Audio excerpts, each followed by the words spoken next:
Solidaritat Catalana per la Independència ha presentat aquesta setmana 2 dels seus 7 eixos que centren les propostes de cara a les properes municipals a Vilafranca. En aquest cas es tractava d'explicar les seves idees per tal de fer una vila innovadora i dinàmica. El cap de llista, Salvador Busquets, va introduir els 2 membres de la llista que presentaven cada una d'aquestes qüestions. El número 2 de Sí a Vilafranca, Quim Vidal, va parlar de Vilafranca innovadora. En aquest sentit va remarcar que cal atreure talents per tal de potenciar la innovació tecnològica en els sectors productius que afavoreixin la cohesió econòmica i social.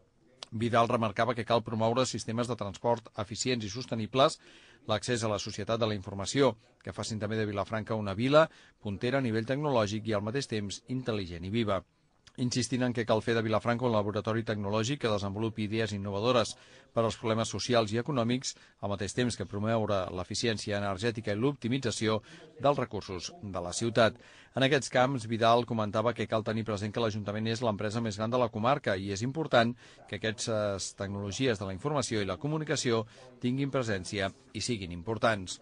Opinem que això es pot adaptar perfectament a lo que és l'Ajuntament. Estem parlant l'Ajuntament de l'empresa més gran que tenim realment al Penedès. Per tant, sí que cal, evidentment, lògicament, aplicar-ho, i aplicar-ho no solament a nivell social, que això és una evidència clara, sinó que també ho hem d'aplicar a nivell de gestió del que és el mateix Ajuntament. O sigui, hem d'anar a comparar-ho com una empresa privada. És a dir, hem de, lògicament, estimular els objectius, motivar realment a la gent i, lògicament, treballar amb un equip. Però sí que ho tenim molt clar, sobretot amb aquest eix que nosaltres pensem que és important, és l'era, lògicament, del que és la tecnologia. Després va prendre la paraula Miguel Ángel Monge, el número 11 de la llista, que va parlar de la Vilafranca dinàmica. Monge explicava que des d'ací reivindiquen un model de creixement que porti a una Vilafranca més endreçada urbanísticament. Per Monge, passejant per la vila, es veuen les mancances.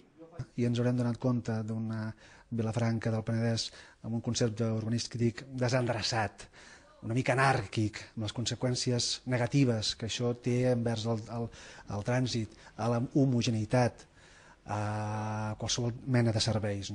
Nosaltres, des de Solidaritat per la Independència, apostem per una regeneració, per un endreçament urbanístic, per un aprofitament del sòl, per un aprofitament d'espais que poden en un futur quedar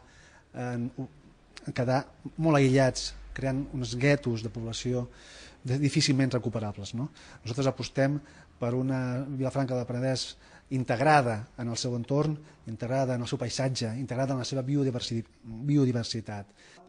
En la mateixa línia defensen la necessitat de recuperar gent amb talent i empenta per la vila que ajudin a sortir de l'ensopiment que diuen s'ha instal·lat a la vida pública vilafranquina.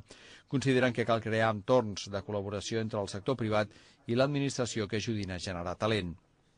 Finalment van recordar que diumenge, dia 8, a les 9 del vespre, a Cal Bolet, faran el seu acte central de campanya, un acte en què, a banda de la participació dels membres de la candidatura, es comptarà amb la presència de Núria Cadenes, secretària nacional de la formació, Uriel Bertran, secretari general i diputat, i Alfons López Tena, portaveu al Parlament de Catalunya i diputat.